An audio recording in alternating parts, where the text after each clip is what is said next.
Hello and welcome back to From the Be-All End, the Burnley podcast. I'm Simon Evans, with me Paul Woodhouse, Chris Bowden and Andrew Greaves.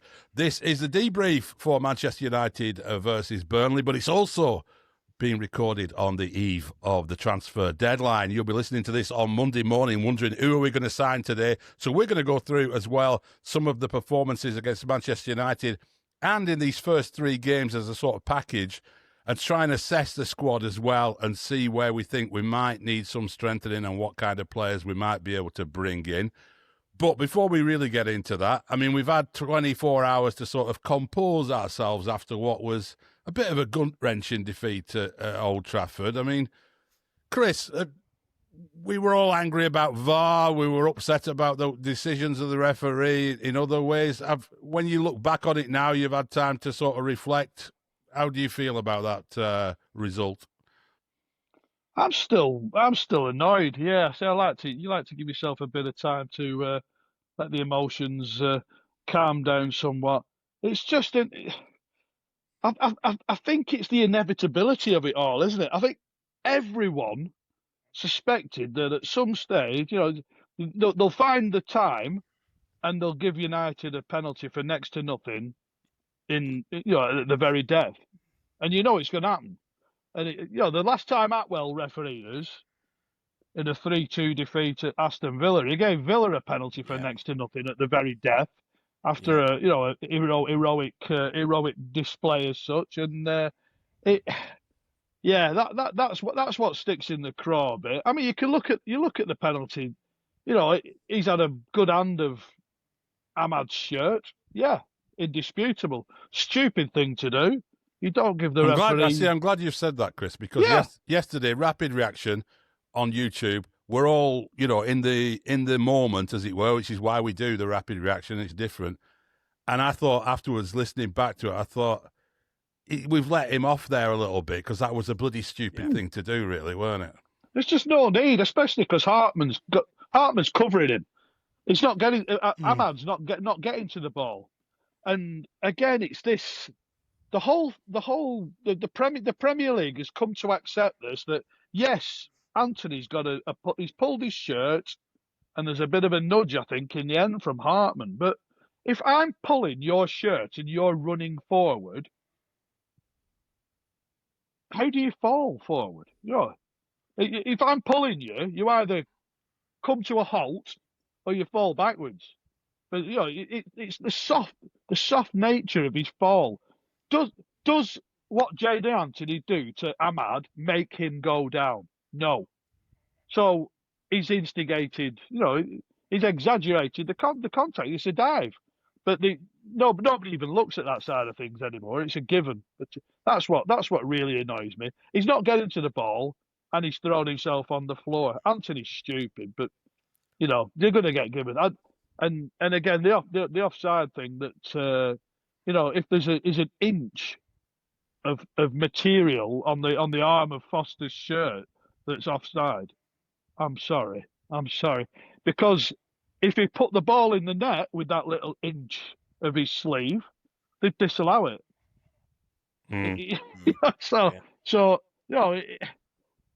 We need some resolution with offside. It needs to be like Wenger says, either your foot is further beyond the defender and you're offside, or you need to have some sort of stipulation where there's a gap, because otherwise, I mean, he's level in old money.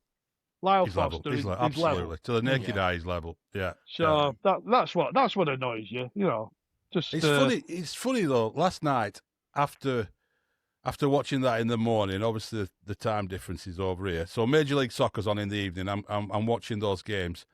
And there's a couple of offside decisions that are pretty tight, and they quickly look at it, and then the commentator's sort of saying on TV, he's going, "Ooh, that doesn't look clear and obvious to me. That's a very tight call. Yeah, it is, and that's the verdict from VAR. Too tight to look at. Move on. Game's gone on. Yeah, and this happens in Europe as well in leagues where they'll look at it and they'll go, this isn't clear and obvious. It's a really debatable one. We haven't got time because this is a bloody football match, which is, as Scott Parker was saying, ebbs and flows and moves and has a rhythm to it. So that's happened. That's gone. It wasn't. I think VAR should be for absolute disastrous decisions that are injustices that get overturned. That's what the famous clear and obvious refers to. And I think they're going to have to reword it because it's obviously not got into the heads of the PGMOL people that clear and obvious means clear and obvious error, not let's have a look and see if we can find an error. I mean, Woody, it does seem to be a Premier League only problem. This VAR's not in crisis around the world.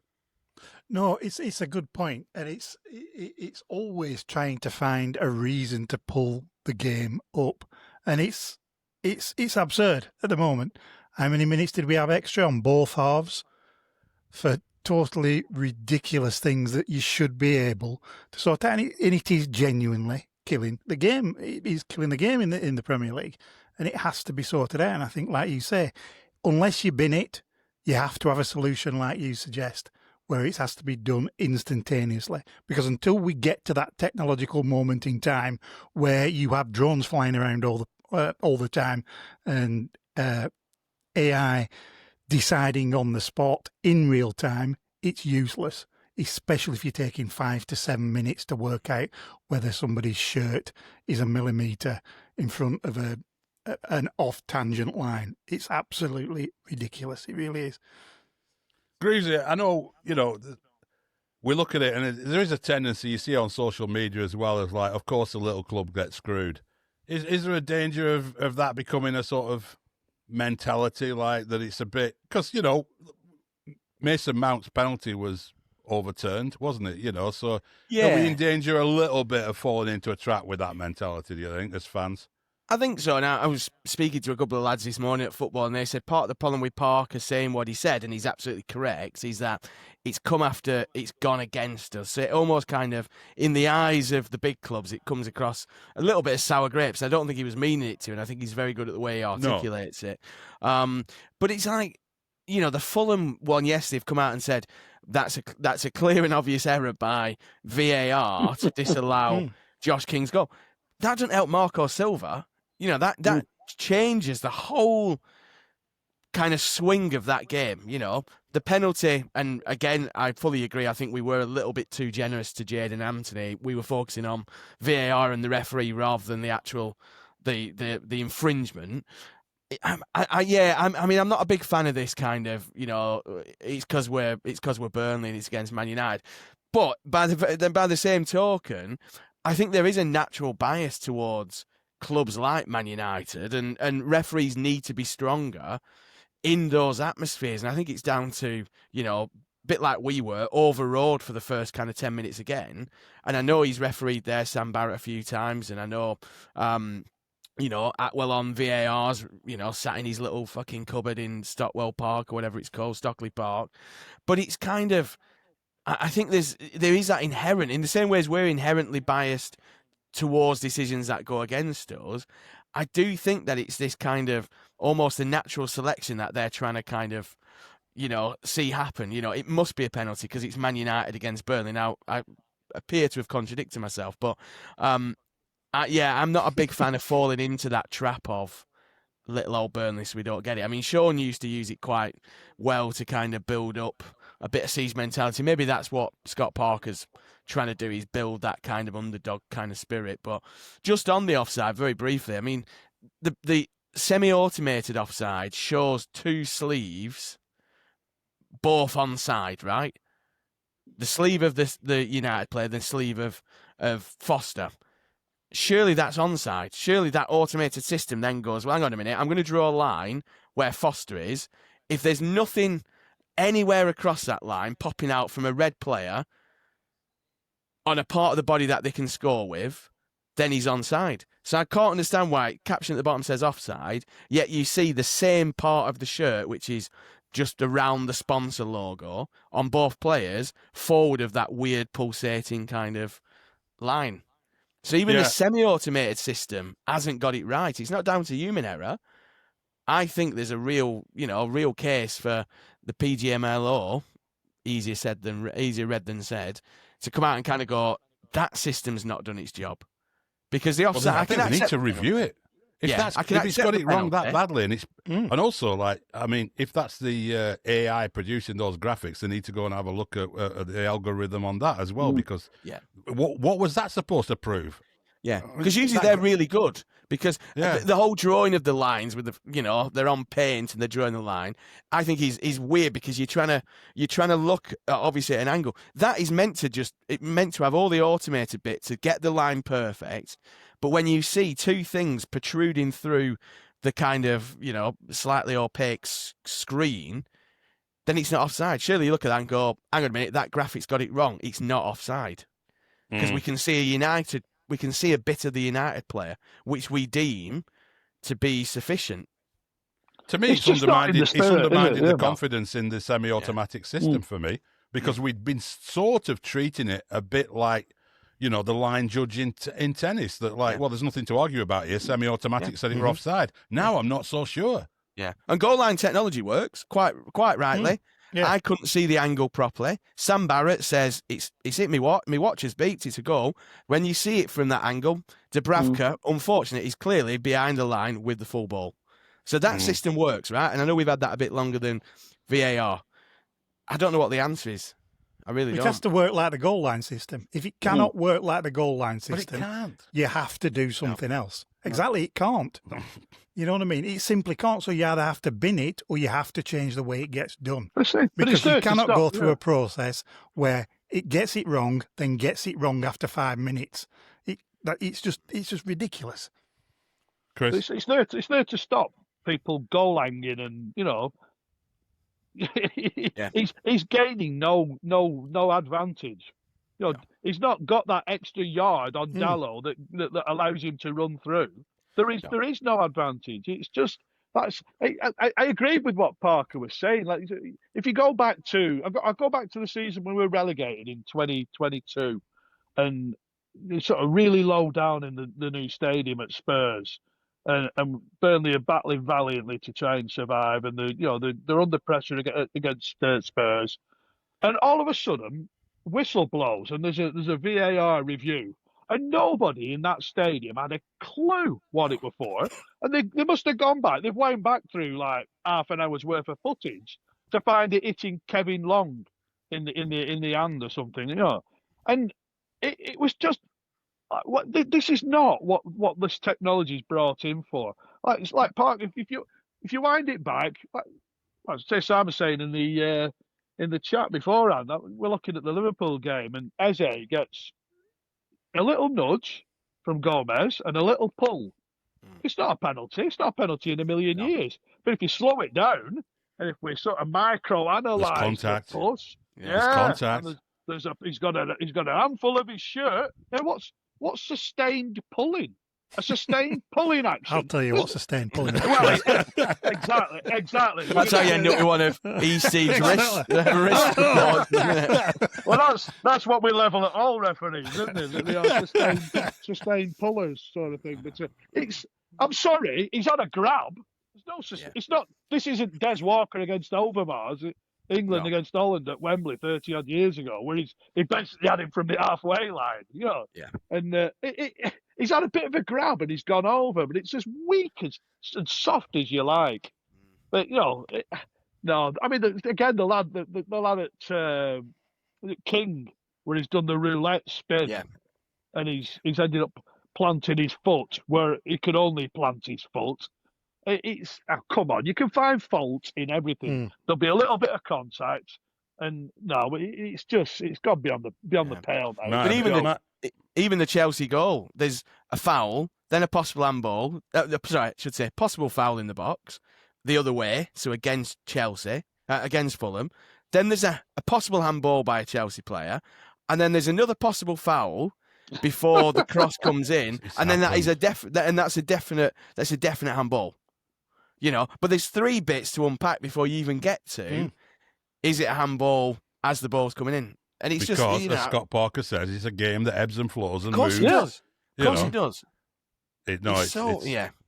I do think he made some good points. I think he's right about it being a broader problem about trying to perfect things. I mean, he compared it to those filters that lasses use on their phones to make themselves look pretty, isn't it?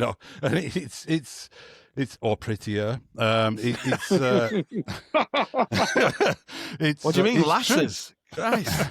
Yeah. I'm forever select. Go on, select. Greaves' beard filter. Go on. That's it. I just put one of them big yellow smileys, them big acid house smileys over my face. To make He it is look the I better. just always final assumed boss. you're in. Yeah, just always just assumed you're in like soft focus, Greaser. No, Greaves is the That's it. Ibiza final boss in real life.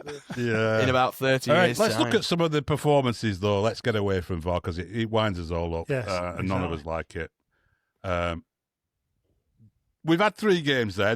Probably that you could argue was in some ways the toughest one. I mean, I know Spurs was the opening day of the season and a strong team to play against, but the atmosphere, the intensity yesterday felt like that was the toughest game we've had this season out of the 3. We've had a game as well to compare against at home against a team that we would hope to be beating. Looking at the performances yesterday and where we are with a squad, some concerns yesterday about the centres of defence, Chris. I mean, one of the guys in the comments on our YouTube has said Ekdal's getting the criticism, but Estev's had a shaky start as well, but he's the golden boy, so no one wants to criticise him. What do you that's think fair. to that? Yeah, well, it's like with anything else. We've got a new goalkeeper, a new left back, a new right back, and a centre back that's not had much of a kick at Premier League level, and another centre back that's had half a season at Premier League level. They've got to be on the training ground, sort of really drilling into the structure, organisation. They've played a back 3 of and a back 4 of sorts. Mm. So even that's not been sort of regular in the first 3 games as such. So there's a lot of time and a lot of room for improvement in that department. But Dubravka's been good, but it's been the slow starts away from home, hasn't it? And you can even level that against the Sunderland game. I mean, if All from 3, yeah. from the Ballard knockdown from Xhaka's ball, Sunderland could easily open the scoring, and they've had the chance not long afterwards. So we need to start better for starters. Excuse the pun. But I think Hartman's been solid away. I think Walker's given us exactly what we thought Walker would give us. It wasn't terrific yesterday. He had moments, didn't he? Yeah. But again, Ekdal. Do we want an absolute giant, a monster? I'm watching the Arsenal Liverpool before, and you see how physical that was. The Calafiori was magnificent against Salah. I thought, Van Dijk and Konate, and the physicality levels. You think whenever we play a side like that, we are going to get bullied, no end. And if Dalot is bullying Ekdal for United's second goal yesterday, he shrugged him off like he wasn't there. It needs sorting out. We need a bit more physicality maybe in that department. But on the other hand, we're worried about where the goals were coming from, and we've scored 5 in 3, and we've had 2 what we feel legitimately chalked up as well. So, on that side of things, thumbs up. Mm. What are you looking at yesterday, and what stood out to you in terms of like areas of concern or areas of particular satisfaction with it? It's a difficult one to assess. When you look at other games around the Premier League as well, if you look at that Liverpool-Arsenal game today, and there seems to be like this weird kamikaze press going on, where it's just like absolute hell for leather, and nobody can play on the ball at the back. Everybody's pushing up, and Liverpool was struggling, Arsenal was struggling, and these are arguably the best sides at doing that kind of thing in the division. And they looked as bad as we did yesterday, although it was more sustained. And United have done that 3 out of 3 games, and they blow themselves out. But it seems to be something that's like happening, at a greater degree. So it's hard to assess it in terms of that because nobody seems to be able to kind of play against it. Now, I think in the middle to go further to answer your bloody question, I thought Hannibal was relatively poor, as he tends to be when he becomes peripheral. And you can argue that everybody was awful that first half, apart from Dubravka. And then we got a foothold in the game and we suddenly started to come into it and play a little bit more. And we looked at a very, very different side. But I think the middle of the park does need shoring up. And I think it would be Hannibal that I'd arguably somehow change, especially in games like that when they're high intensity and he's very peripheral.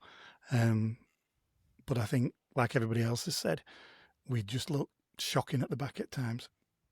But I don't think a change of personnel necessarily would have helped yesterday.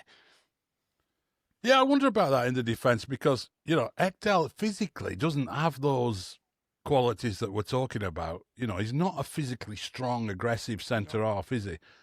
And It's like your typical Swedish centre-back, isn't he? If you think back down the years. No. Melbeck or whatever, he's not that kind at all. When you look at it, Greaves, and this was something somebody said to me yesterday, and I thought, yeah, it's the point. If we're talking about basic defending, and we're not talking about playing it out from the back or playing fancy systems, we're talking about like having a strong centre off. Joe Worrell might not have played a lot in the Premier League, but he knows how to defend. I mean, should he be coming into the thinking? And I think you're absolutely spot on. And I really like Ekdal. I'm one of these. I think a lot of people have a lot of affection for Ekdal, but I'm not sure why I like him. Do you know what I mean? I know what you mean. You know what I mean? It's kind of like we know why we like Estev because Estev is the last ditch tackle, and I always just to temper the last ditch tackle kind of celebration. You ask any defenders, and they'll say if you're having to make a last ditch tackle, you've not got it right slightly further up the pitch, possibly. But with Ekdal, I think there's a real class to him. I think he's a really good ball player. I think he's very well organised. But I have noticed that he is the one that, because he's not got very much pace, gives himself half a yard on everybody else. And that, against a kind of, a bit more competent attack than we perhaps come up against, could be where we kind of lose. We concede goals because somebody's broken off side track because Ekdal's giving himself that extra half yard. Worrell, I don't think he's much different, if I'm being really honest. I think physicality-wise, yeah, if you could bring him on for set pieces, fantastic. But I think that is absolutely where we need to upgrade. And I think it needs to be somebody with pace, and it needs to be a bit like Ugo Chukwu.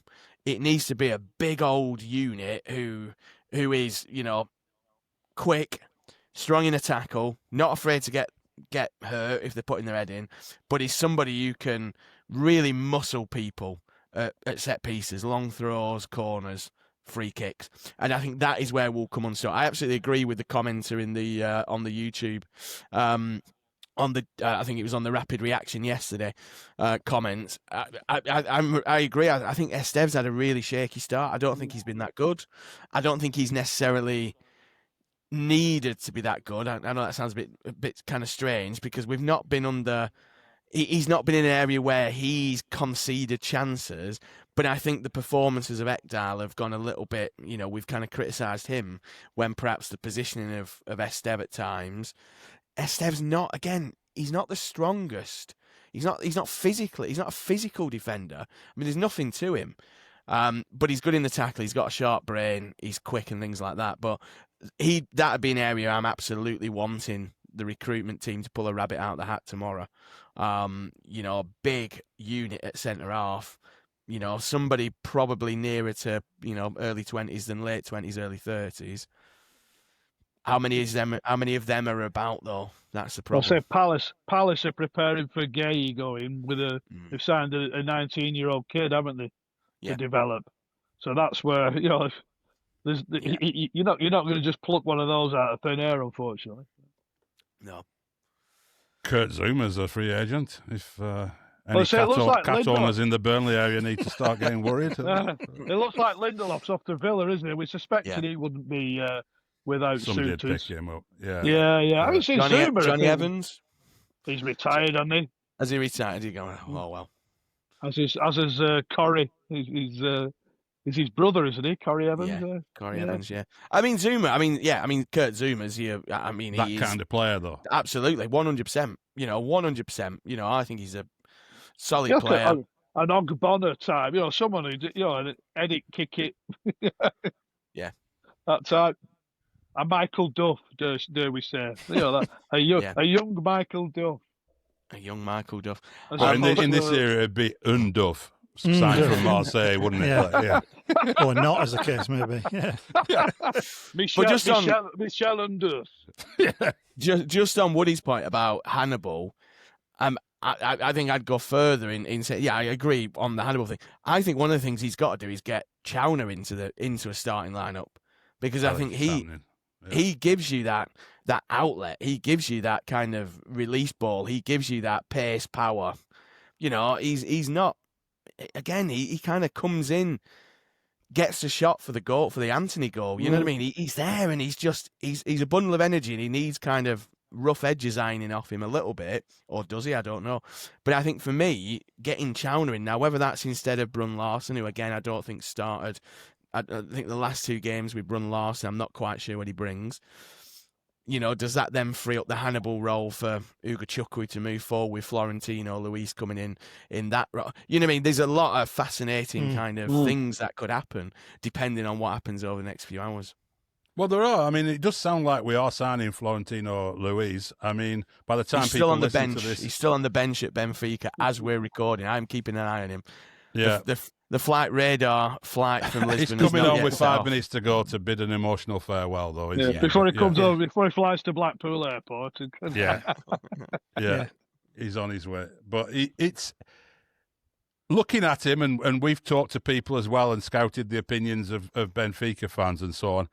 You know, he sounds very much like a number 6, a destroyer who breaks the game up. The YouTube highlights reel just shows the same thing happening over and over again, doesn't it? It's 15 minutes of him winning tackles and then laying it off to the bloke nearest to him, which is what he does. We shouldn't be expecting a playmaker or a number 10. So he's coming in to sit in front of that back 4 and protect them and break things up, which you would think maybe means that Ugo Chukwu's number 8 on the back of his shirt might more reflect the role that he plays. And he did show at Old Trafford some useful things in the...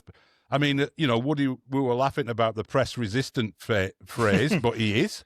Yes, and he also, is. But he also, you know, pulled a few nice turns off and created a bit of space for himself around the box, played a few useful passes. I think he looks really good so far. I mean, all the signs are like that he's a cracking signing. But it's an interesting midfield to set up then with Cullen, isn't it? Where does Cullen go? Because he's used to being the sitting man. Does he become more of a second 8, perhaps, in that system? I don't know, Chris. I mean, it's like it's a tricky sort of one to structure. But you do think that, you know, to Greaves' point about Chouamani, it feels almost the way he's been coming on in games earlier and earlier, and it starts to feel like he's just been breaking him into the side, and he's actually going to be our number 7, as it were, this season. That's fair to say, I think. But you look at that midfield. It's like I say, you've seen more footage of Luis than I have, but it's almost going back to that old sort of Makelele type, isn't it? You know, just a shield in front of the back 4, which we needed 2 years ago and didn't have. We certainly need it now. I think that frees up Cullen. I mean, like I say, Cullen's he's not a defensive shield. Cullen's a metronome. Give him the ball, distribute, let him dictate the tempo of the play. You can either have Big Leslie or Hannibal shuttle him further forward, and getting us up the pitch into the final third. And but you know, to look at, I say Chouamani, you watched him against. He's terrific, you know, albeit against Derby-side that have made 8 changes as well. But I like players in those. He's direct. You know, we don't want these players who stand side on. I'll take it off the fullback. I'll have a look. I'll come back to the fullback, and I'll just, what Pep's done to destroy Grealish over the last 3 years or so, where Grealish is now prospering again. Let him be direct. Let him run at players, and if he loses the ball, so be it. You know, so if he runs in a fullback 10 times in a game and gets stopped 9 times, but on the 10th time he gets past the lad and puts the ball over for the winning goal or whatever, then all is forgiven, isn't it? You just want somebody. He's got that pace. He's sturdy. I think he could without having that sort of the diligence that maybe Brun Larsen has a bit more of defensively. I think Chuana would offer more in the final third for us, and I think there's potential there to help out if in a wing back role as well. Would it up front though? Lyle Foster has divided opinions in a lot of ways. Probably the majority of people sceptical about him. He's scored a couple of goals. He's produced a very good finish, and he did some good things after it as well. Obviously, disallowed goal. Are we shifting opinion? Are you shifting opinion about Lyle Foster? Are you less anxious about us bringing in another striker, given that we've got Breuer and Fleming already there? How do you see that side of it? Because that's been the other one we've talked about for strengthening, isn't it? Yeah. Well, anybody else who'd scored 2 in 2 and should have arguably had 3 or 4 in 2, you wouldn't be in the Premier League. You wouldn't be asking whether you should be replacing him. That's my only answer to that. All right. I think he's applied himself as well. I think it's weird how he is this better Premier League player, obviously because he's got more room to, work into. And it's like when he's detached from, he had absolutely zero service. He was getting nothing that first half yesterday because we were so far penned back. Then as soon as he started seeing a little bit of the ball, and considering the little amount of time he's had and our front players have had and chances they've created, he's done exceptionally well. So it's one of those that it's really his place to lose, I would have thought now. So, long may it continue. I would say that you'd probably keep the guy who's actually scored a couple in a couple of games for the time being. Interesting. I mean, his movement for that goal, because he starts off in that move quite deep and out wide, doesn't he? And then he gets across the box, admittedly helped by Delete paying no attention to him whatsoever. but Greavesy, I mean, that's a side of his game that, there were little things. I thought he was poor until he scored, and then he came alive, But are you convinced by him now, or do you think it's just a case of he's putting the effort in and we're starting to see some bits and bobs? Yeah, I think there's 2 things really. I mean, Scott Parker said he's been really impressed with how he's come back. He's worked on his game, worked on getting sharp, and he certainly looks a lot trimmer, a lot sharper than he perhaps did last season. And I wonder whether I mentioned this, and I got people took the piss because I said Joe Linton. I'm going to compare his goal yesterday to somebody else and his overall performance to somebody else yesterday. It was almost Harry Kane-esque in that. Whoa. He was coming. No. Hear me out. He goes looking for the ball too much. He drops too deep. When Kane plays badly for England, when he's getting no service, so he goes looking. And the finish is almost Kane-esque from the cross from Brun Larsen. It's that kind of determination to get there, and it's a kind of in the air stab at a ball. Really good centre forwards finish.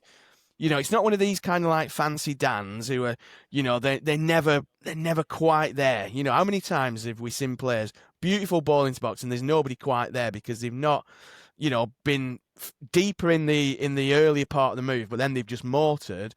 They don't care if people aren't watching them. They just need to be around the penalty spot because if that ball's coming in, they're making sure that goes in. And that's what I mean about Harry Kane. I'm not saying he's anywhere near Kane's level, but that kind of centre forward play, I just wonder if you sat him down and went, who have you been watching? Who are you modelling your game on? I could bet you bottom dollar that one of the 3 players he mentions is Harry Kane in that kind of physical, wanting to get involved. Even the offside goal felt a bit Harry Kane at his real best in terms of, almost playing on the shoulder of that. You're last really defender. going for this one, are you? I'm really, hey, mate, I've committed. You better clip this up and turn it into a short. I'm going to say, we need the hits on the short. Foster likened to best centre forward in the world. Hey, listen, mate, it cost more money than we would have had to pay for Harry Kane when Sean was manager. He did. But I just think, I think there's an intelligence there. This is what I'm trying to say. I think there's an intelligence there. And I agree with you, he wasn't great until the goal, but it's because he had all of the bad traits that a centre forward like Harry Kane has, where, and it may be what he's told to do, they go looking for the ball. Yeah. Now, we'll back Greavesy up here. if you actually take his 4 goals, including his offside ones, into consideration, they're all very, very different. Yesterday's was a little bit of a fox in the box, a 6-yard box. His running for the offside goal was exceptional, and then taking it round the keeper. His strength that he got pulled up for last week, and his shot was also another side. He looks a little bit more complete as a centre forward than I think we might be giving him credit for. So, he's still not Harry Kane, though. Yeah. I'll give him one thing.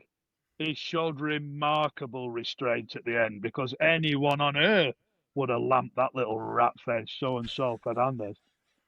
When he barges into him and then turns around as if to say, "Why have you just barged into me?" He was like, Yeah, he didn't get the reaction he wanted, did he? But what on earth? This is a guy, by the way, who was put off by a referee nudging him at Fulham last week. Old Captain Fantastic Bruno. Yeah. I knew he wanted to come off against Liverpool when they were getting mauled. Yeah, exactly. Up there with the Keanes and Robsons, and I don't think bullshit. Absolute bullshit. Are you still signing a centre forward before the deadline, Chris? I would like another body in that area. Yeah, I think Broja, he looked a long, long way away, didn't he, against Derby? They have to hope the international break speeds that process up. But I would like. I said, bearing in mind that you've got Fleming there, and you've got Foster, and you've got players who I think could play like a sort of false 9 in there as well. But I would like. I mean, it's a shame. Like Vardy's going to Cremonese, isn't he? I mean, what? That to me is a waste. He would have been an absolutely, brilliant option to bring on the bench. Start the odd game, bring off the bench. Someone like that who's been there and done it and knows how to do it, sort of thing. But we've got one of them. We re-signed him from Norwich City this summer. He's got to be in the 21st, hasn't he? He did ever so well, laying the ball into Trizor for the winner the other night. But we're not going to see him. Like as we've said all along, he's there for vibes, isn't he? Are you going back to Norwich for another centre forward though? I don't think. If you're talking, I mean, Sargent's got 6 in 5 in the interim, hasn't he? Since we've been linked with him, so his value's probably gone through the roof. I mean, what were they talking? Sort of 15, 20 million to start with. They're going to want more than now. That. Exactly. He's out of our reach, unfortunately. So that's how much we're paying for Florentino. Yeah. I think. Well, yeah. Sergeant all day. Grizzly, you're having him. Yeah. Get on to Uncle Dave Checkits. Get him to open that sports investment vehicle wallet. I mean, I can see it now. I think Sargent's signing. I think he is the one. I think if you're Scott Parker, you go. This has served us well before, as a club, going for top end championship strikers. I know Norwich are kind of mid-table, top of their game. He is, what did he get last year? 15 goals last season, consistent. I think if you're Scott Parker and you get an option of, and I think Scott Parker wants a centre mid, which is getting striker, right back, centre half. I think he gives up the right back position and says to Uncle Al, go out and get me that striker, and you give us an extra 5 or 6% chance of staying up. And by the way, Al, he's just been recalled to the USA squad thanks to his fantastic form. He might be your country's number 9 at the World Cup, so think about that from a marketing point of view. Yes, you need a yank. You want a forward that needs to be firing in World Cup year, aren't you? Correct. Pace could have the cricket field stand doing USA chants every time Josh Sargent scores goals. I mean, he's not going to need, to worry about anti-Americanism at Turf Moor if he's scoring goals. No. If he's not convinced Luca to change allegiance yet. Yeah. I mean, before we wrap up then, let's just quickly go around in terms of deadline day.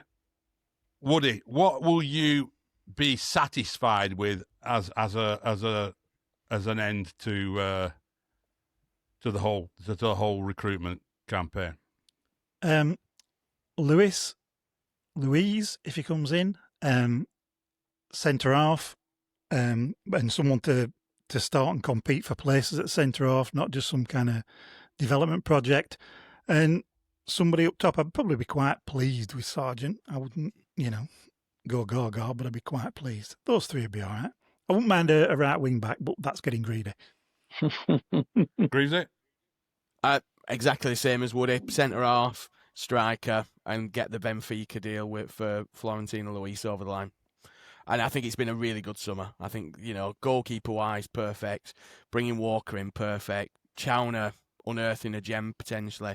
I think we can sit back and go, you know what, we get what we want. Wing-back, I'm not that bothered about. And I think we sit there, 7:05 tomorrow and go, hats off to the recruitment team again.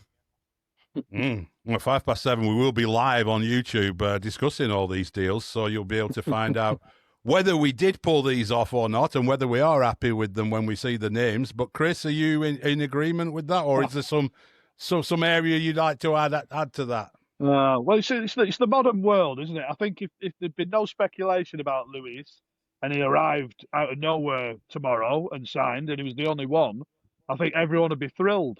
As it stands, if he's the only one through the door, there might be a bit of is he the only one sort of thing. So that's the very modern football fan thing. But I think if he, if that's done and dusted, he's on his way after the Benfica game tonight.